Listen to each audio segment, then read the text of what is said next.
What are some common TRT doses?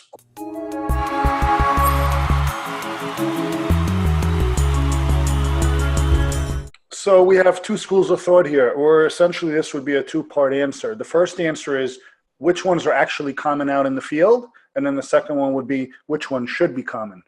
So unfortunately, they're not one and the same, although I think we're making strides every single day in order to systemically get this into a place where people are optimizing properly.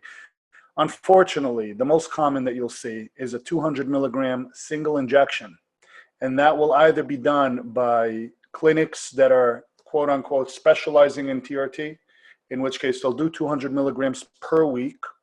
And then you're going to have your traditional endocrinologist slash family physician slash urologist approach, which is going to give you 200 milligrams once every other week, which we know is a terribly flawed concept. Either way you chop it, you're going to receive a nice big blast of an ml or 200 milligrams of testosterone cypionate. That is the most common by far. It is wrong, it is flawed, and I don't believe anyone should be using 200 milligrams in one single dose, because that would be equivalent of eating 17 breakfasts on Tuesday and then taking the rest of the week off from food, right?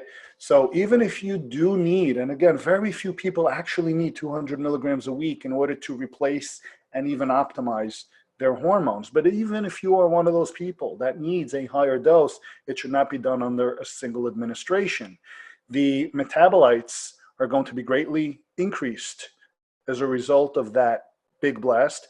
And then you're going to begin to experience a crash going into your next administration for the mere fact that the half-life is not designed to carry you throughout that long of a stretch. You're going to go down at best case scenario to a 50% level from where you began, and you're going to have a hard time achieving a steady state. You're going to be on a constant roller coaster ride of peaks and valleys. So at the very least, splitting your dose up into twice a week as a starting point should be a good protocol to follow. And then from there, some guys will need more frequent dosing, and that will come down to various other factors in their labs, as well as how they feel, their SHBG and other binding proteins, as well as metabolite effect on their overall therapy. I would say that the most common dose that should be adhered to when someone first starts out is going to range between 100 and 140 milligrams per week, split into 2 or possibly 3. And that is going to be the way to begin treatment until your next follow-up. And then you have an opportunity to figure out, where do we go from here? How are we doing? How are we feeling? And how are our numbers looking in terms of doing damage or preventing damage in the long term? Because the goal of the labs, for me at least, is to ensure that the treatment that you're getting, and that is purely subjective as to how you feel, but if you tell me I feel great, I just want to ensure that we're not taking years off the back end or causing damage in other areas of your body as a result for making you feel well. So the goal is fix the guy, but also make sure that you're not harming them in the process. And really the labs are just to keep you honest and make sure you're not doing harm. They're not there to tell you, yes, you hit a number, stop, the guy is good, because if he's not good, he's not good. You still have a job to do. So ultimately, I like to start conservative.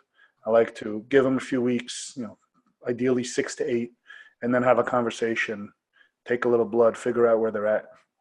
And we can always move up from there. But to go and blast guys at a 200 milligram per week dose right out of the gate, I know a lot of guys like it because they're in it for the wrong reason, but that is not the way to replace a deficiency by any means. And it's just, there's too much risk involved in having to play catch up later on down the road.